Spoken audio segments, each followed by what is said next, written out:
Bismillahirrahmanirrahim. Assalamualaikum warahmatullahi wabarakatuh. Alhamdulillah wassalatu wassalamu ala Rasulillah, amma ba'du. Ikhwani fillah rahimani wa rahimakumullah. Kita lanjutkan kajian kita tentang sirah Rasulullah sallallahu alaihi wasallam. Pada episode yang lalu kita membahas tentang bagaimana Rasulullah sallallahu alaihi wasallam menerima wahyu pertama kali dari Allah Subhanahu wa taala. Pengalaman ini diceritakan oleh Aisyah radhiyallahu anha dalam sebuah hadis yang diriwayatkan oleh Al-Imam Al-Bukhari. Hadis yang cukup panjang. Ikhwafillah rahimani wa rahimakumullah. Pada episode kali ini insyaallah kita akan sedikit menyinggung tentang fenomena-fenomena yang dialami oleh Rasulullah sallallahu alaihi wasallam ketika menerima wahyu pertama kali. Karena dari fenomena-fenomena ini banyak pertanyaan-pertanyaan konyol yang dilontarkan oleh orang-orang terkait Rasulullah sallallahu alaihi wasallam menerima wahyu pertama kali. Adapun hal-hal yang ingin kita singgung dalam fenomena-fenomena penerimaan wahyu pertama kali oleh Rasulullah sallallahu alaihi wasallam adalah diantaranya al-amru bil qiraah, yaitu perintah membaca dari Allah Subhanahu wa taala. Kata orang ini kelihatannya janggal. Kenapa janggal? Disebutkan oleh Al-Qadhi Abdul Jabbar Al-Mu'tazili dalam bukunya Tanzihul Quran 'anil Mata'in, yaitu menyelamatkan Al-Quran dari tuduhan-tuduhan. Di situ ada pertanyaan, bukankah Allah Subhanahu wa taala Maha tahu tentang segala hal? Lebih-lebih Allah a'lamu haitsu yaj'alu risalatah. Allah Maha tahu terhadap rasulnya bahwa rasulnya tidak pandai membaca. Dan itu diungkapkan oleh Rasulullah sallallahu alaihi wasallam ketika menjawab pertanyaan Jibril atau perintah Jibril mengatakan Iqra, bacalah. Beliau mengatakan ma ana biqari. Saya tidak bisa membaca. Oleh karenanya di sini Al-Qadhi Abdul Jabbar Al-Mu'tazili berusaha menjawab pertanyaan-pertanyaan konyol ini. Beliau mengatakan, tentu Allah Subhanahu wa taala Maha tahu bahwa Rasulnya sallallahu alaihi wasallam tidak bisa membaca. Nah, terkait Rasulullah sallallahu alaihi wasallam ini tak bisa membaca adalah merupakan keutamaan. Berbeda dengan orang lain. Kalau orang lain tidak bisa membaca di zaman ini atau di zaman kapanpun, tidak bisa membaca adalah merupakan aib, merupakan celaan sepanjang zaman bagi orang yang tidak bisa membaca. Tetapi Rasulullah Sallallahu Alaihi Wasallam berbeda. Buta hurufnya Rasulullah Sallallahu Alaihi Wasallam adalah merupakan fadilah, keutamaan. Kenapa keutamaan bagi Rasulullah Sallallahu Alaihi Wasallam? Ini lebih-lebih untuk menyelamatkan Al-Quran itu sendiri, supaya tidak ada lagi perkataan-perkataan atau asumsi-asumsi di belakang hari mengatakan bahwa Al-Quran ini adalah hasil dari bacaan Rasulullah Sallallahu Alaihi Wasallam. Al-Quran ini adalah hasil dari kajian Rasulullah Sallallahu Alaihi Wasallam di kitab-kitab terdahulu. Oleh karenanya Rasulullah Sallallahu Alaihi Wasallam ditakdirkan oleh Allah Subhanahu Wa Taala buta huruf semata-mata untuk menyelamatkan Al-Quran ini, semata-mata untuk membentengi Al-Quran ini dari kata-kata orang yang mengatakan bahwa Al-Quran ini adalah ciptaan manusia, hasil bacaan manusia, hasil rekayasa manusia, hasil kajian manusia, kemudian diakumulasi dalam satu bentuk menjadi Al-Quran. Nah, inilah terjawab kenapa Rasulullah Shallallahu Alaihi Wasallam diciptakan atau ditakdirkan oleh Allah Subhanahu Wa Taala sebagai orang yang buta huruf. Oleh karenanya, kalau ada orang yang mengatakan, bahkan sebagian media massa pernah saya baca mengatakan bahwa tidak mungkin seorang Rasul yang mulia itu dijadikan oleh Allah sebagai orang yang buta huruf, ini merupakan aib. Bukan aib. Rasulullah Sallallahu Alaihi Wasallam dijadikan sebagai buta huruf itu adalah keutamaan bagi diri Rasulullah Sallallahu Alaihi Wasallam agar Al-Quran ini terbentengi dari kata-kata yang tidak bertanggung jawab tadi. Nah, dari sini kita tahu bahwa hikmah Rasulullah Sallallahu Alaihi Wasallam diutus sebagai ummi yang tidak bisa membaca oleh Allah Subhanahu Wa Taala adalah merupakan keutamaan dari Allah Subhanahu Wa Taala, bukan aib. Kemudian fenomena yang kedua adalah ketika malaikat Jibril alaihi salam yadghatu ala Rasulillah sallallahu alaihi wasallam. Karena di situ Aisyah menceritakan, "Tsumma akhadhani faghattani hatta balagha minni al-jahd. Tsumma arsalani."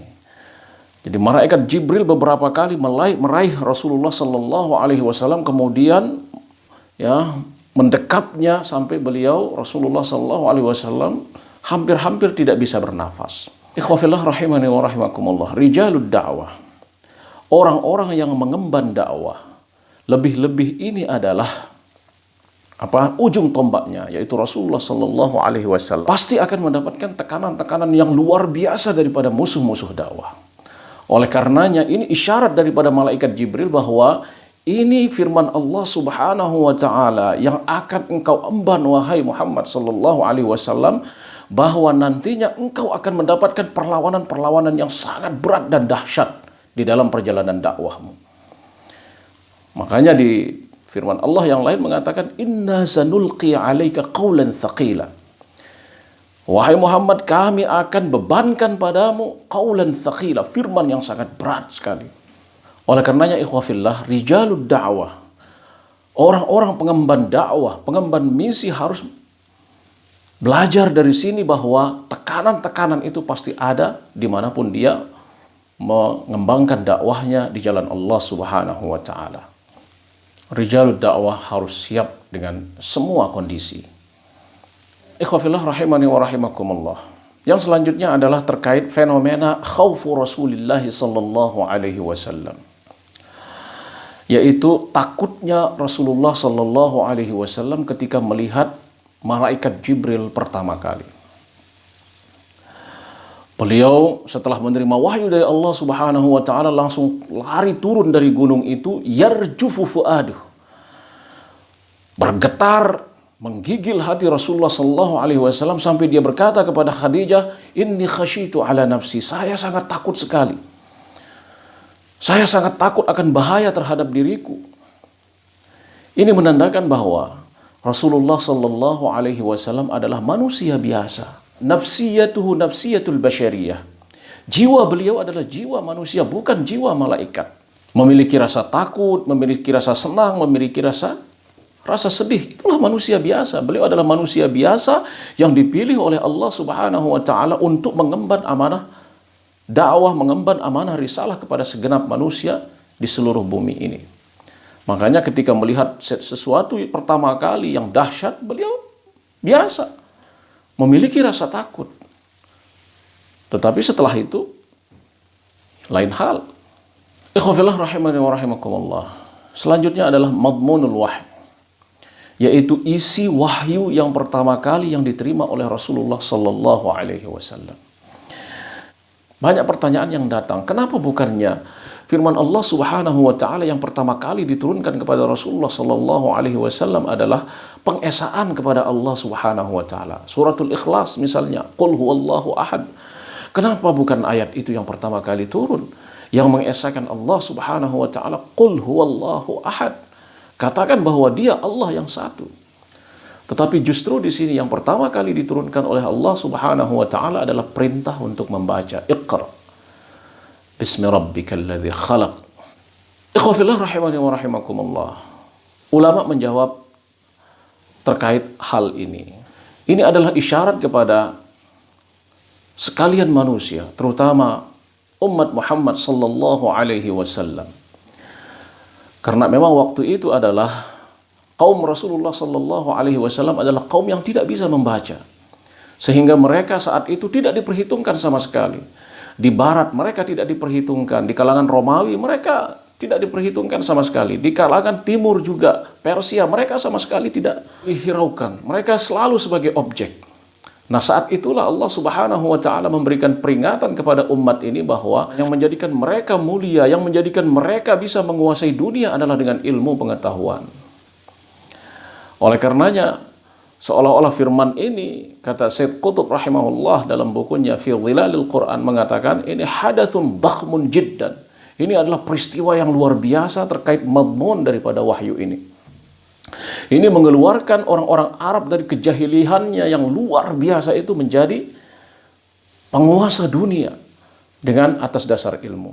Karena Allah Subhanahu wa taala mengisyaratkan ilmu dengan membaca, mengisyaratkan ilmu dengan al-qalam. Iqra, bacalah.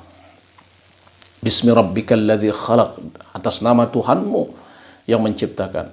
Khalaqal insana min 'alaq, yang menciptakan manusia dari gumpalan yang menempel. Iqra, bacalah. Wa rabbukal akram, atas nama Tuhanmu yang maha mulia. 'Allama bil qalam, 'allamal insana ma lam ya'lam.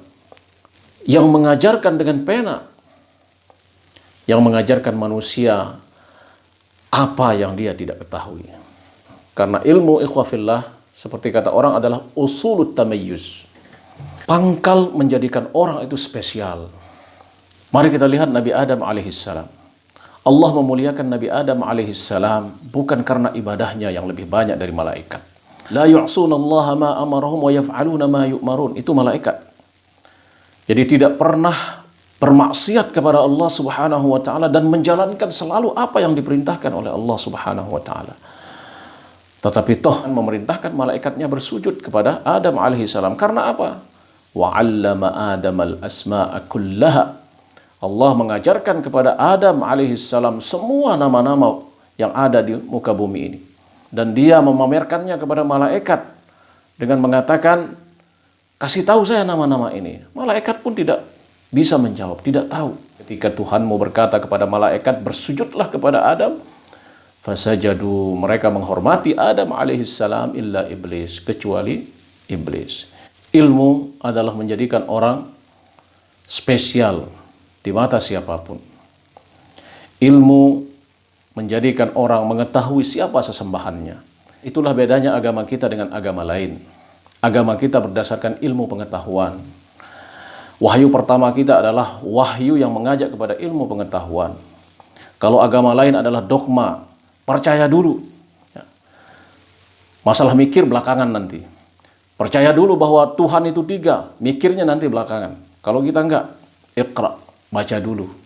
Cari tahu dulu.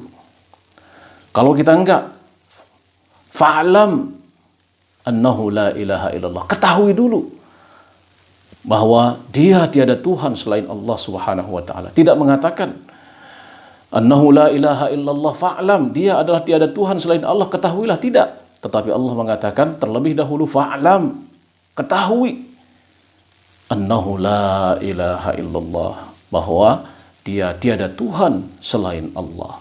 Iqra, bacalah. Atas nama apa? Bismi rabbik, atas nama Tuhanmu. Yang seperti apa? Allazi khalaq, yang mencipta semua ini.